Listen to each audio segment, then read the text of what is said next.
નમસ્કાર મિત્રો, સ્વાગત છે તમારું અમારી યુટ્યુબ ચેનલમાં।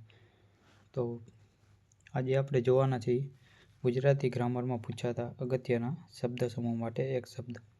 તો આવો ચાલો જોઈએ।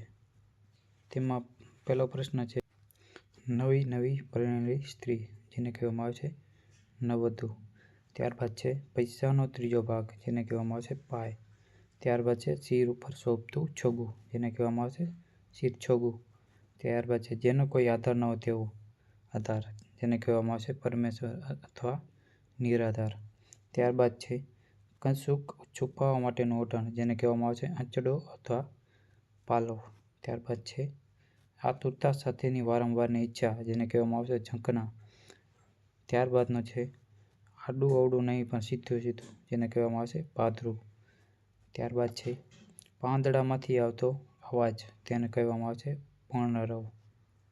ત્યારબાદ છે ધર્મવિધિમાં વપરાતી તાંબાની તાસક, જેને કહેવામાં આવે છે તરફાણું। ત્યારબાદ છે વરની સાથે આવેલો સાથી, જેને કહેવામાં આવે છે અણવર। ત્યારબાદના પ્રશ્નોમાં છે રસ્તામાં મુસાફરોને પાણી પીવાની જગ્યા, જેને પરબ કહેવામાં આવે છે। ત્યારબાદનો છે બે ઘરની પાછળના ભાગે છોડેલી જગ્યા, જેને કહે છે નવેરી। ત્યારબાદ છે રસોઈ તૈયાર કરવા માટે મૂકેલું ગરમ પાણી, જેને કહેવામાં આવે છે આંધણ। ત્યારબાદ છે ચોક્કસ ધ્યેયને વરેલો, જેને કહેવાય પ્રતિબદ્ધ। ત્યારબાદ છે વાહનના સડનો થાંભલો, જેને કહે છે કુવા સ્તંભ। ત્યારબાદના પ્રશ્ન છે પતિ સાથે રાહ જીવનની ફરજો બજાવતી પત્ની આવશે।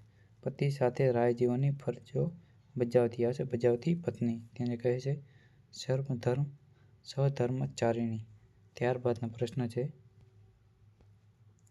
જીવન જીવવાના નિયત કરેલા 5 સિદ્ધાંત, જેને કહેવાય છે પંચ સિદ્ધાંત। ત્યારબાદનો છે હાથી દાંત, લાકડા વગેરેનો કાટ ઉતારવાનું યંત્ર, જેને કહેવામાં આવે છે સંધેડો। ત્યારબાદનો છે સોપારી કાઠનું ઘૂઘરી ઝુમખાવાળું કાનનું ઘરેણું, જેને કહેવામાં આવે છે અખોટા। ત્યારબાદનો પ્રશ્ન છે રુદ્રાક્ષની માળા, જેને કહેવામાં આવે છે બેરખા। ત્યારબાદ છે કોષની આગળના ભાગમાં પાણી કાઢવા માટેનું ગોળાકાર ચામડું, જેને કહે છે બોખ। ત્યારબાદના પ્રશ્નોમાં જોઈએ તો આપણે ઓઢવાની જાડી ચાદર, જેને કહે છે પછેડી। ત્યારબાદ છે નદીના પ્રવાહની બનેલો ઊંડો પહોળો ખાડો, જેને કહે છે વોકરો। ત્યારબાદ છે અશક્ત કે ઘરડા ઢોરને રાખવાનું ધર્માદા સ્થાન, જેને કહે છે પાંજરાપોળ। ત્યારબાદ છે આંગળીઓથી લીંપણમાં કરાતી ભાત, જેને કહે છે આંકડા। ત્યારબાદ છે 12 શાખના ઉપલા લાકડા આગળ રહેતો છેડો, જેને કહે છે ટોડલો। ત્યારબાદ છે ત્યજવા યોગ્ય, જેને કહે છે વર્જ્ય। ત્યારબાદ વધારે પડતું ખાનારું, જેને કહે છે આક્રાંતિયું। દરિયામાંથી મોતી આવશે, મોતી કાઢનાર, જેને કહે છે મરજીવા। ત્યારબાદ છે આંસુ ભરેલો આંખો, જેને કહે છે સંજલ નેત્ર। ત્યારબાદ છે હંમેશા યાદ રહે તેવું, સ્મરણીય। અવિસ્મરણીય નહીં આવે, સ્મરણીય આવશે।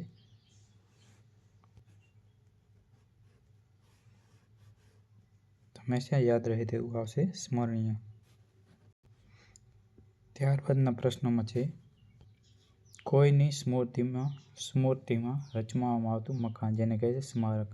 ત્યારબાદનો પ્રશ્ન છે ધર્મમય જીવન જીવવા માટેનું સાધન, જેને કહે છે ધર્મ સાધન। ત્યારબાદ છે કામકાજમાં જોડાઈ પાવરદાર થવું, એટલે કે પલોટાવું। ત્યારબાદનો છે પક્ષીનો આભાસ થાય તેવું બનાવટી પક્ષી, જેને કહે છે ભાસ પક્ષી। ત્યારબાદ છે ઊંડા પાણીવાળી જગ્યા, જેને કહે છે ખૂણો। ત્યારબાદનો છે શેરડીના સાંઠાનો નાનો ટુકડો, જેને કહે છે કાતડી। બૂટની અંદર રાખવામાં આવતું નરમ છૂટું પડ, જેને કહે છે સગથડી। ત્યારબાદ છે ઠીંગણો પર વેગથી ચાલતો એક જાતનો બળદ, જેને કહે છે ગેણિયો। ત્યારબાદ છે યજ્ઞના લાકડા, જેને કહે છે સમિત। બહુ આઈએમપી છે આ। ત્યારબાદ છે યજ્ઞમાં હોમવાનું દ્રવ્ય, જેને આપણે કહેવામાં આવે છે હવિ। ત્યારબાદના પ્રશ્નોમાં છે આંગળીના છેડાનો ભાગ જેને કહેવામાં આવે છે ટેરવો.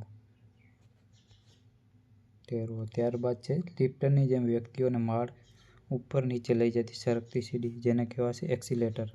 ત્યારબાદ છે દોઢ પૈસાનો સિક્કો જેને કહે છે દોઢિયો. ત્યારબાદ છે આંગળી ઉપરની સાંધા આગળની રેખા જેને કહેવામાં આવશે વેઢો. ત્યારબાદ છે પ્રજા પર પ્રેમ રાખનાર જેને કહે છે પ્રજાવત્સલ.